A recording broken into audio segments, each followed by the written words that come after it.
পাকিস্তান ও Saudi আরবের মধ্যে সম্প্রতি স্বাক্ষরিত প্রতিরক্ষা চুক্তিতে ইরানের যুক্ত হওয়ার প্রস্তাব দিয়েছেন ইরানের সর্বোচ্চ নেতা আয়াতুল্লাহ আলী খামেনির জ্যেষ্ঠ উপদেষ্টা মেজর জেনারেল ইয়াহিয়া রাহিম সাফাভি। ইরানি বিপ্লবী গার্ডের জেনারেল সাফাভি বলেন, ইরান, সৌদি আরব, পাকিস্তান এবং ইরাক একটি সম্মিলিত নিরাপত্তা চুক্তি করতে পারে।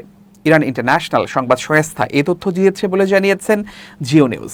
সাফাভি যে চুক্তির কথা উল্লেখ করেছেন তা হল ইসলামাবাদ ও রিয়াদের মধ্যে স্বাক্ষরিত strategic mutual defence agreement SMDA। দুই দেশের ওপর যে কোনো আক্রমণকে উভয়ের বিরুদ্ধে আক্রমণ হিসেবে গণ্য করবে এই চুক্তি। সৌদি আরবের ক্রাউন প্রিন্স মোহাম্মদ বিন সালমান এবং পাকিস্তানের প্রধানমন্ত্রী শেহবাজ শরীফের মধ্যে স্বাক্ষরিত হয় এই চুক্তি। কাতারে ইসরায়েলের হামলার পর আঞ্চলিক কূটনৈতিক হিসাব পরিবর্তনের ঠিক এক সপ্তাহ পর এই ঘটনা ঘটে। চুক্তি নিয়ে কিছু আন্তর্জাতিক মিডিয়া আলোচনা করে যে পাকিস্তানের পারমাণবিক কর্মসূচিও এতে অন্তর্ভুক্ত করা হয়েছে। তবে পাকিস্তানের প্রতিরক্ষা মন্ত্রী খাজা আসিফ জোর দিয়ে বলেন, চুক্তির আওতায় সৌদি আরবের কাছে কোনো পারমাণবিক অস্ত্র বিক্রি করবে না পাকিস্তান।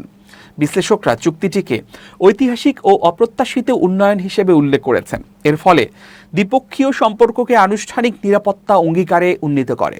এর ফলে যে কোনো আক্রমণকে উভয়ের উপর আক্রমণ হিসেবে গণ্য করার বাধ্যতামূলক ধারা চুক্তিটিকে অন্য চুক্তির তুলনায় আলাদা করেছে।